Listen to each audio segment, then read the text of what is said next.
Welcome to Kampong Tom, cradle of Pol Pot, the sadly famous Khmer Rouge leader. This is where we meet Chin Met on a journey through history.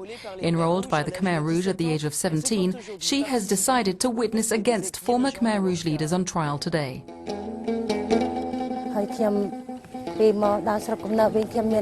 When I come back to my native village, I feel sad because I've lost all I had here. Just like her village, Chin Met still bears the marks of that painful era.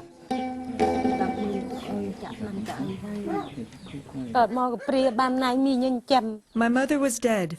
I was brought up by my aunt, and then I was called in to be a Khmer Rouge soldier. When I came home, all my relatives were dead. My uncle, my great-aunt, and the 20 friends who had been enrolled with me. Chin Met's life changed drastically in 1974, when she was enrolled by the Khmer Rouge along with all the other young people in her village. She didn't yet know she was about to serve a regime of terror which would lead to the death of some 2 million Cambodians, around 1/5 of the country's population.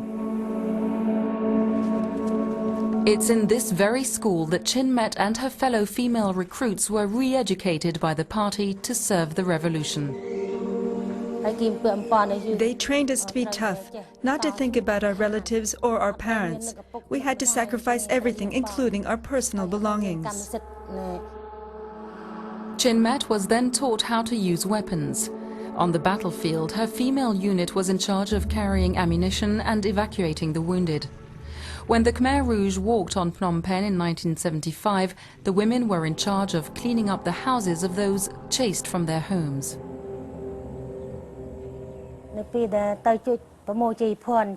When I was cleaning up the people's belongings, I saw dead bodies in the houses. The Khmer Rouge soldiers evacuated the town over 3 days. Everyone had to leave. There were people who didn't want to leave their belongings behind, and old people who didn't want to or couldn't leave their homes. They were killed on the spot.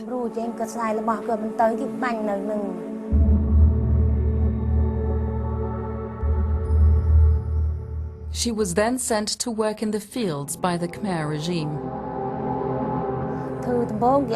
At first, when we worked in the rice fields, we were well fed.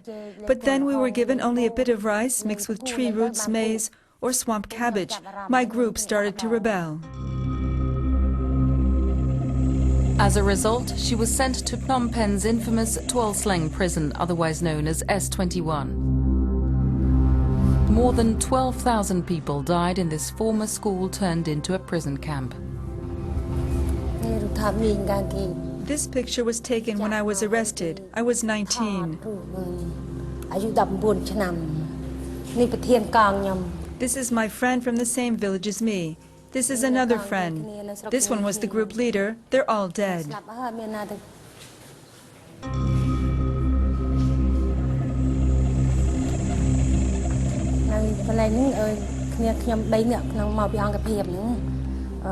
I was held captive here. There were 3 of us in here for nearly a month. I could hear the sound of blows and screams coming from upstairs. That's where I was interrogated and tortured. I still have the scars.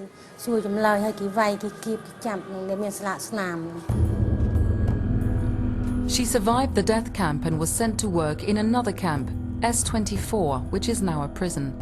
She spent 2 years there, along with women and children, half of whom didn't survive the working conditions.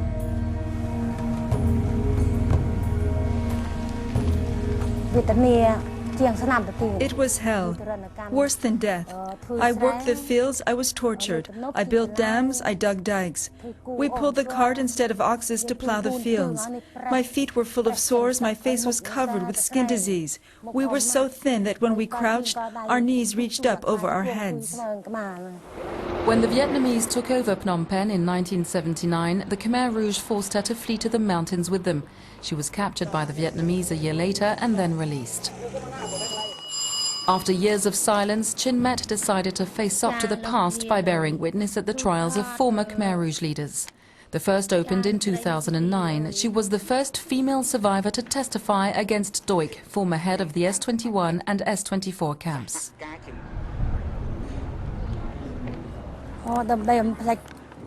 It takes time to forget past sorrows.